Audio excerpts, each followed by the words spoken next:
está la tapa del libro que hemos leído. Y no, Gracias. A mí personalmente me encantó. A mí también. Además escribe maravillosamente bien y despierta pasión. Uno se emociona leyendo un libro y eso es bueno, ¿eh? Es lo mejor que me pueden decir. A un narrador lo que más le interesa es que el lector sienta placer, incluso dolor, porque sienta algo claro, mientras lee un texto. Pero bueno, leyendo, Marcos ha sido músico, pintor, después ingresaste a la carrera de medicina, neurólogo, psiquiatra, político, pasaste por la función pública, escritor. Acá te define nada más y nada menos que Jorge Fernández Díaz como un hombre del Renacimiento. Qué título, ¿eh? ¿Eh? Es el más importante de los títulos. Sí, claro. Ya lo creo. Sí. ¿Cómo pasaste esto que era un impulso que sentías, una curiosidad por todo?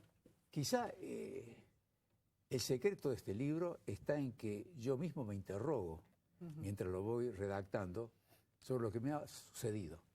Porque me sucedió de una forma muy natural.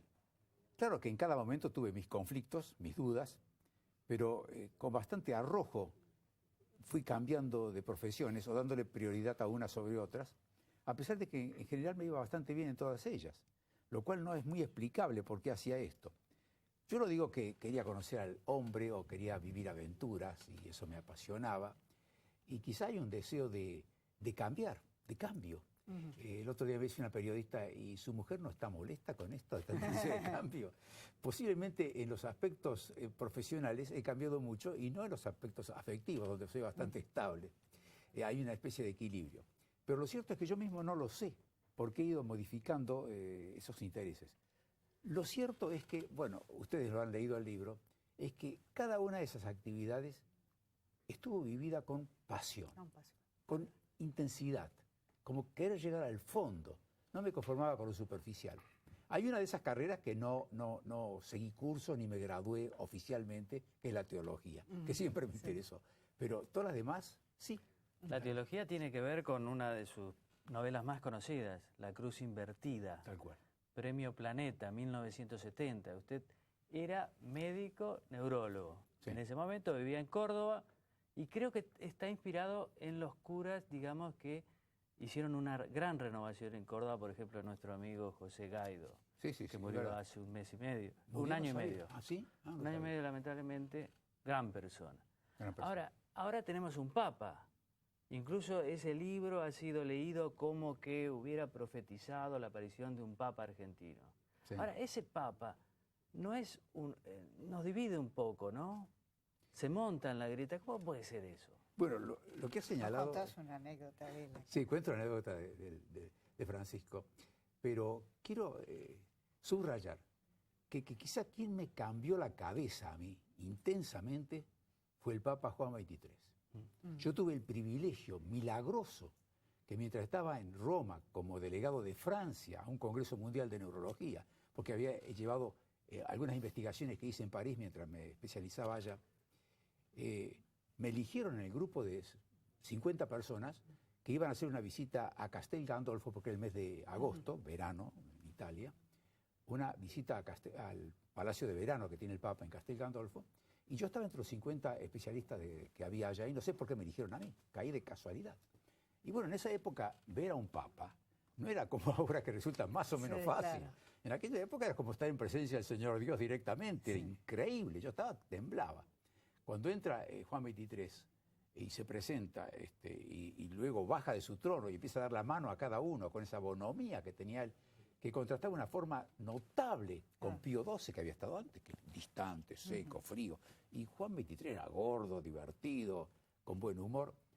Y cuando yo voy después a Alemania, y ahí me encuentro con curas que estaban preparando los documentos del Concilio Vaticano II, y me explican lo que es ese concilio, bueno, eso produjo en mí un cambio notable, porque el Concilio Vaticano II, y esto es algo que debemos tener presente, ha sido una bendición no solo para la Iglesia, sino para el universo, para la humanidad.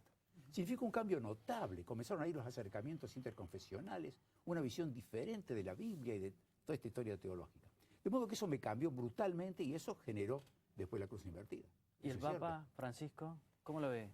Bueno, el Papa Francisco yo lo calificaría con una nota alta. No le pondría 10 quizá, pero una nota muy alta. porque hay aspectos que nos dejan un poco desconcertados, pero en general yo creo que actúa como un hombre que toma conciencia de su extraordinario rol como pastor de la iglesia.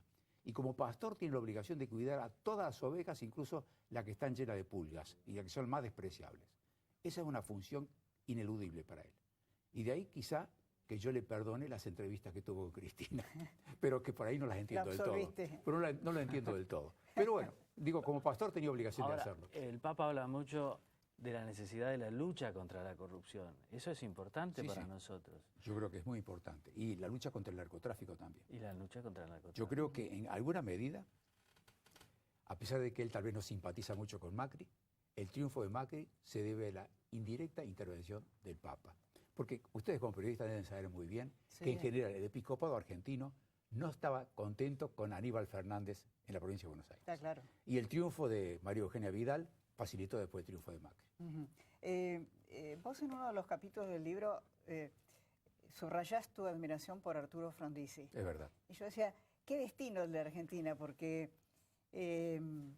lo echaron entre todos, porque lo echaron los peronistas, los radicales lo envidiaban, bueno, los militares, los empresarios, los sindicatos, y ahora después de tantos años, él asumió en el 58, decíamos, ¡qué gran presidente! Y lo echamos a patados entre todos. Clara, pusiste el dedo en la llaga.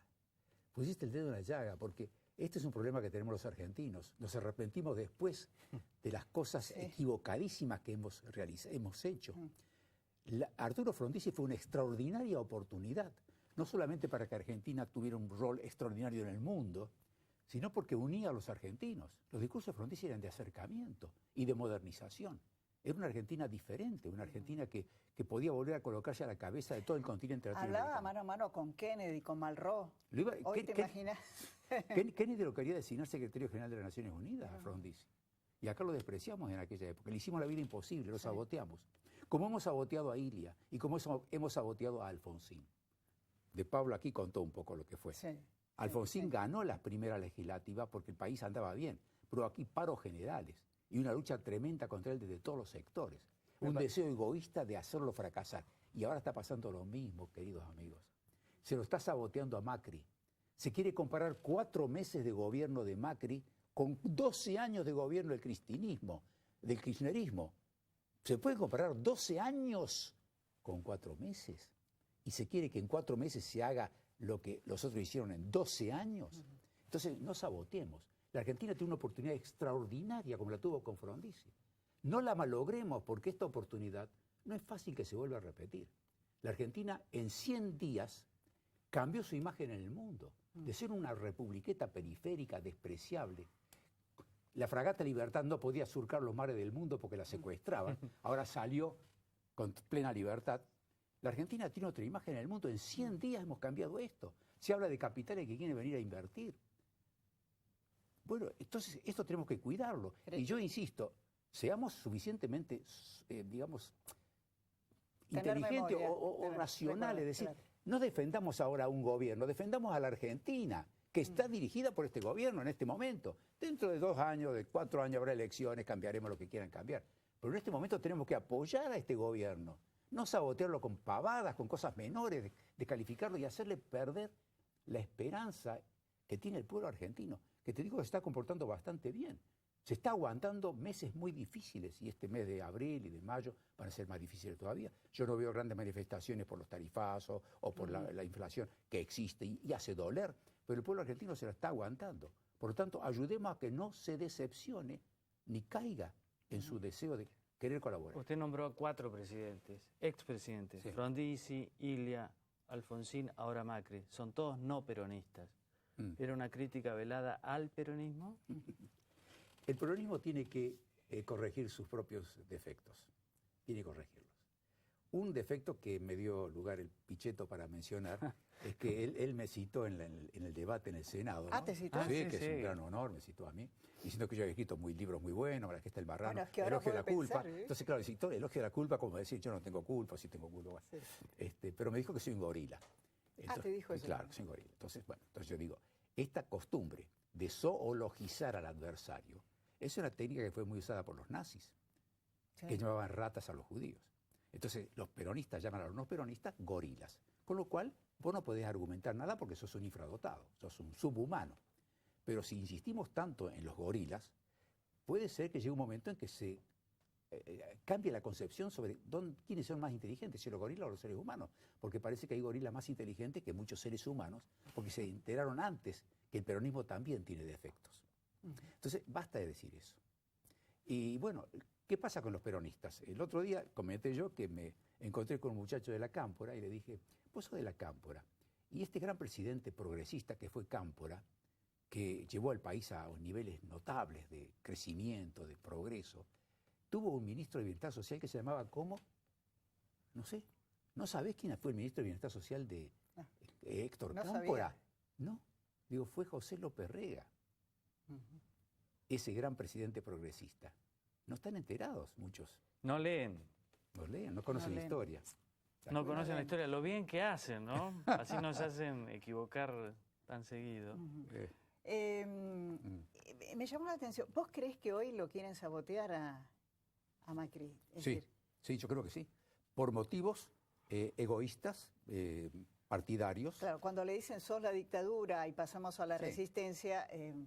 sí, le quitan legitimidad. Claro, le quitan y legitimidad. también un aspecto que yo criticaría en los medios periodísticos. Durante tanto tiempo se habló de que el periodismo no tenía independencia y que el periodista tiene que ser independiente, que muchos periodistas ahora, que han sido grandes luchadores y a quienes debemos gran parte de esta transformación que se dio en el país, quieren mostrar su independencia criticándolo a Macri o al gobierno actual y buscándole el pelo al huevo, como se dice. De una forma que es un poco exagerada, porque no es lo mismo una cosa que otra, y parece decía, bueno, todos son corruptos, esto es lo mismo que aquello. No todo es lo mismo. O sea, los papeles de Panamá lo mismo que 12 años de corrupción, digamos. Y haber saqueado al Estado. Aquí tuvimos un gobierno formado por bucaneros que vinieron a saquear directamente. Es decir, había toda una ingeniería del robo. Una ingeniería del robo. Por ejemplo, hasta los subsidios estaban diseñados de tal forma para que hubiera siempre retornos. O sea que los subsidios no estaban hechos a favor del pueblo. Había el robo incluso a la gente pobre, como ocurrió con... Sueños compartidos. Sueños compartidos, Milagro Sala, robarle a los pobres directamente, no a los ricos. Bueno, esto existía. Entonces cuando me dicen presidentes honestos, bueno, lamentablemente la mayor parte de los presidentes peronistas no fueron honestos. No hay entre ellos un Arturo Illia, un Arturo Frondizi, no hay. Ojalá los hubiera, ¿no? Marcos, estamos sobre el final del programa. A mí me encantó el libro. Bueno, me alegro. ¿Lo podemos invitar otra vez? Sí. ¿Qué es lo mejor de la novela de tu vida, si tuvieras que decir? Bueno, mira, cuando yo escribo novelas... Pero no del libro de vos, de tu vida. Cuando yo escribo novelas, me tengo que poner en el lugar del personaje, del protagonista o del personaje secundario, en fin, que hay ahí. Y meterme en su corazón, en su alma, e incluso describirlo con rasgos diferentes a los míos. Y tengo que soportar eso y hacer que realice cosas que a mí me repugnan. Por ejemplo, tengo que ponerlo porque corresponden a él. Cuando hablo sobre mí mismo, entonces ahí tuve la dificultad de decir, bueno, ¿cómo hago yo para soltarme de los narcisismos que tenemos todos o de las vergüenzas que tenemos todos? El pudor, los conflictos que podemos generar revelando ciertas cosas. Es decir, que este libro fue escrito con alegría, con fluidez y también con dificultad.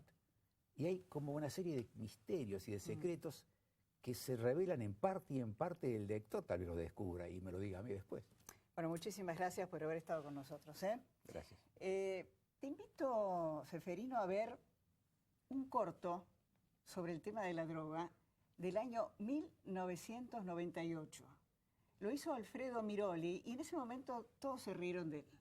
Lo vemos y vamos a tratar el tema de Costa Salguero.